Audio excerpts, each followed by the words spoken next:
Le point pédagogie avec David Derry et on s'intéresse au portefeuille. Comment bien le diversifier? Quelques conseils avec vous, David. En effet, donc la diversification, c'est un concept clé, voire le concept le plus important justement en finance de marché. Donc, qu'est-ce que la diversification? En gros, la diversification, ça consiste, on entend souvent l'adage, ne mettez pas tous vos œufs dans le même panier. Et donc, ça consiste à faire cela en bourse. Donc, on va choisir différentes actions qui opèrent dans différents secteurs, dans différentes zones géographiques. Et on va comme ça se composer un portefeuille. Donc les avantages de monter un portefeuille diversifié, on verra plus tard qu'il y a différentes méthodes pour le faire, mais c'est déjà que ça offre moins de risques, parce qu'on détient beaucoup plus d'actifs, que ce soit des actions ou autres.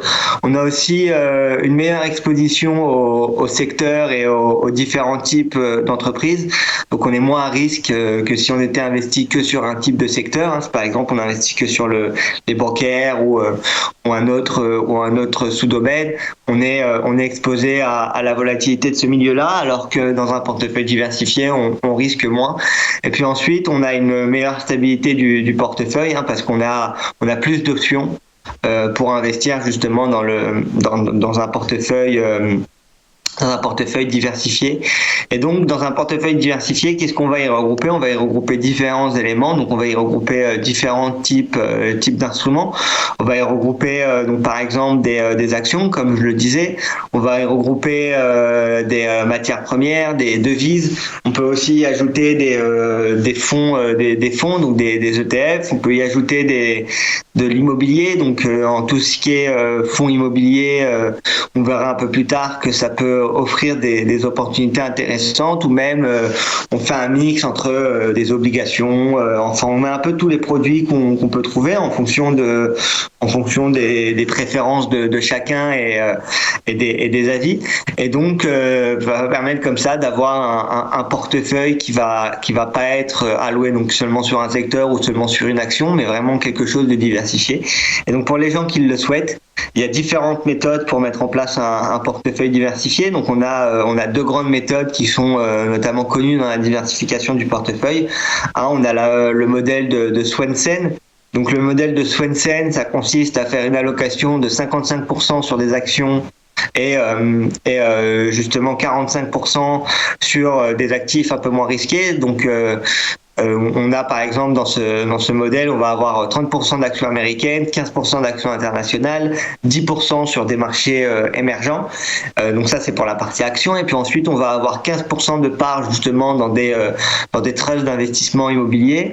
On va avoir 15% justement dans des bons d'État américains et 15% dans des produits pour se protéger justement, donc des bons du trésor pour se protéger contre l'inflation.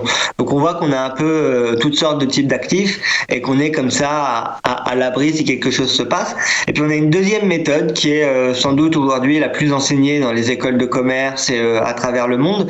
C'est la méthode la méthode moderne du portefeuille, la théorie moderne du portefeuille, qui a été développée par Harry Markowitz dans les années 1950 et qui a été lauréat justement du prix Nobel d'économie en 1990 grâce à ce théorème qui considère en gros à se reposer sur la variance et ce genre de données pour justement analyser le risque lié à chacun des actifs et essayer de faire en sorte et de mettre en place un portefeuille qui est justement le plus performant au niveau risque-gain. Donc c'est deux méthodes qui peuvent être utilisées pour diversifier son portefeuille, et bien évidemment après il y a d'autres solutions, comme par exemple qui peut consister à aller investir dans des copy portfolios sur eToro ou à copier des traders de manière différente. Donc on a différentes manières pour réduire son risque et diversifier son portefeuille. Et on a d'ailleurs écrit un article de blog qui résume toute la situation et qui est disponible sur le blog eToro, que vous trouverez assez facilement en tapant diversification de portefeuille eToro sur Google. Et vous allez avoir un article justement qui revient sur tous les points que j'ai abordés aujourd'hui et qui vous donnera en détail un peu plus de détails justement. C'est noté. Merci David Derry, merci Antoine Fraisse-Soulier. C'était le broker du jour avec eToro. À suivre dans un instant la matinale de l'entrepreneur à 10h. À tout de suite.